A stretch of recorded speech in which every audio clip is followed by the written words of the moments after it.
So guys यहाँ पर अभी हम कुछ क्वेश्चन को देख रहे हैं बायोलॉजी का। वो क्वेश्चन क्या है वो पूरा डिटेल हम देखेंगे।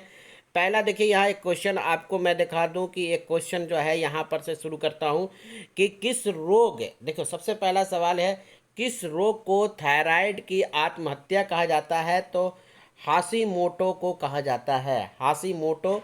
इसके बारे में थोड़ा सा डिटेल देख लें। हाशीमोटो रोग जो है शरीर में थायराइड ग्रंथि को नष्ट कर देता है, जिसके कारण इसके आत्महत्या की थैली भी इस रोग को कहा जाता है। यह रोग थायराइड ग्रंथि को अल्प क्रियाशील के कारण ही उत्पन्न होता है। तो सबसे बड़ी हाशीमोटो रोग जो है वो थायराइड ग्रंथि को नष्ट कर देता है, जिसके कारण इसको आत्महत्या की थैली भी कहते हैं।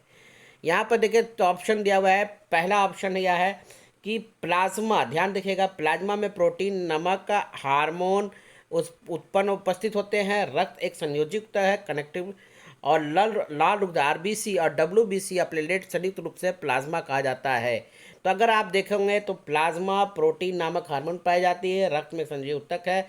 ऑप्शन 1 और 2 इसका सही ऑप्शन है। देखो यहाँ पर देखो प्लाज्मा के बारे में आपको बता दे रहा है कि ब्लड में तरल अद्रव्य भाग को प्लाज्मा कहते हैं। ये आरबीसी, डब्ल्यूबीसी और प्लेटलेट से निलंबन हो, यानी अगर प्लाज्मा में बात कर रहा है तो आरबीसी, डब्ल्यूबीसी और प्लेटलेट्स होते हैं, ठीक है ना, यही आपका मेन होता है। नेक्स्ट क्वेश्चन तो अगर आप देखेंगे तो वह क्वेश्चन है रुधिरी वाहिनों की अंदर होती है सिल्क उपकलाएं। इसका भी आपका अच्छा, सबसे ज़्यादा रक्त समूह को स्वरदाता, यानी सबसे ज़्यादा स्वरदाता मतलब दे सकते हैं वो ब्लड, वो सबको आपको दे सकता है, ठीक है, इसका सही आंसर है। फिर अगर आप दूसरा क्वेश्चन देखिएगा तो लिखता है अंतःस्रावी तंत्र, इसकी कार्यपालिका का अध्ययन को निम्न में से क्या कहलाता है। तो एंडोक्रोनोलॉजी कहलाता है। ऑप्शन ए आंसर है, ठीक है। उसी तरह से यहाँ पर अगर आप देखेंगे तो यहाँ डिटेल भी थोड़ा सा इसका दिया हुआ है, आप इसको भी पढ़ सकते हैं, ठीक है। उसके बाद ग्रंथि अंतःस्रावी नहीं है, नहीं का लार ग्रंथि, लार ग्रंथि के बारे में थोड़ा सा जान लीजिए। ये लार ग्रंथि में रक्त हार्मोन को रक्त के प्लाज्मा के माध्यम शरीर के विभिन्न भागों तक पहुंचाया जाता है। इसको कहते हैं अंतःस्रावी ग्रंथ, ठीक है, जिसमें पीयूष ग्रंथि होता है, थायराइड ग्रंथि है, और बाहरी ग्रंथ में, बाहरी मतलब जो एंजाइम को शरीर के विभिन्न अंगों तक पहुंचाने का काम बाहरी स्रावी ग्रंथ करता है, ठीक है, ग्रंथि करता है, जिसमें आपका बाहर में आ जाता है लार ग्रंथि और त्वचा ग्रंथि।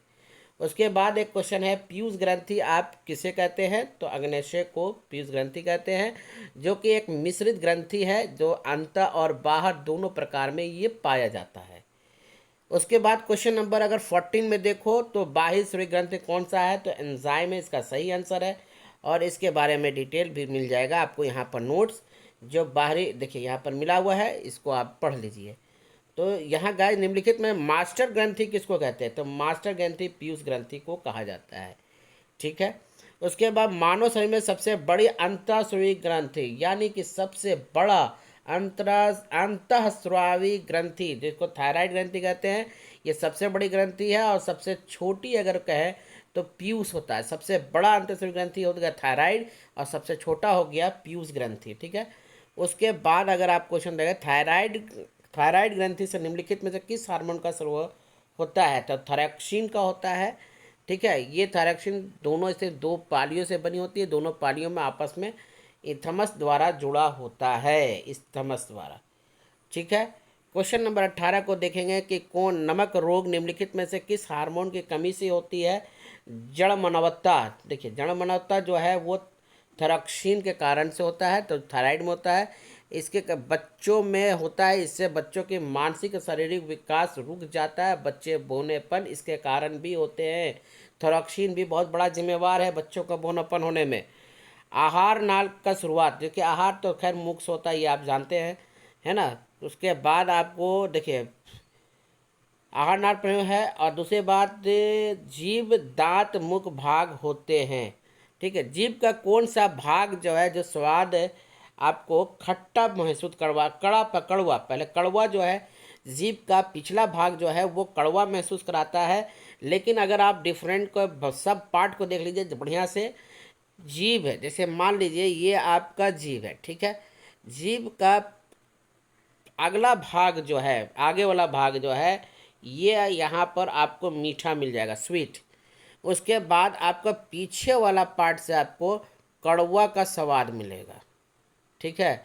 अगर मध्य किनारा यानी मध्य किनारे का अगर बात कीजिएगा तो यहाँ से मध्य किनारा इस पार्ट से आपको टेस्ट जो है वो खट्टा स्वाद मिलेगा, ठीक है, खट्टा। और अगर दाएं के आगे किनारे यानी इस तरफ का पार्ट से अगर बात कीजिएगा तो यहाँ आपको नमकीन टेस्ट मिलेगा।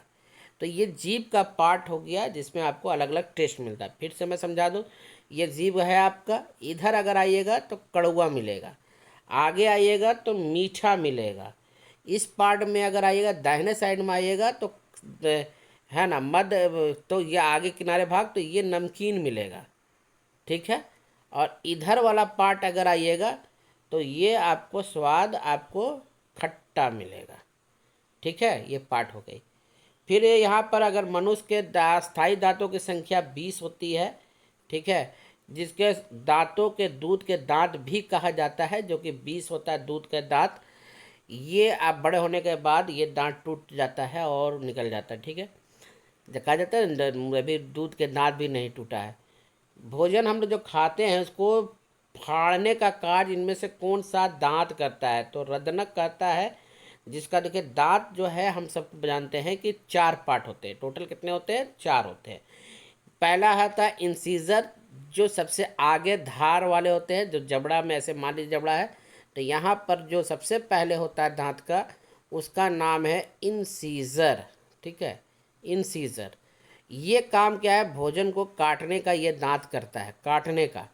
फिर उसके बाद आता है कैनिन, जो कि नोखिला नोखिला पार्ट वाला जो दांत होता है यहाँ पर, वो भोजन को फाड़ने चीरने का काम करता है। और एक होता है प्रीमोलर, जो आकार में चौड़े होते हैं, जो इस साइड होता है, ये भोजन को पीसने का काम करता है। और एक मोलर होता है जो भोजन को ऑलरेडी भी पीसता है, ठीक है। तो ये यहाँ तक आपने देखा। अगला क्वेश्चन है मानव शरीर में सबसे कठोर भाग कौन सा है?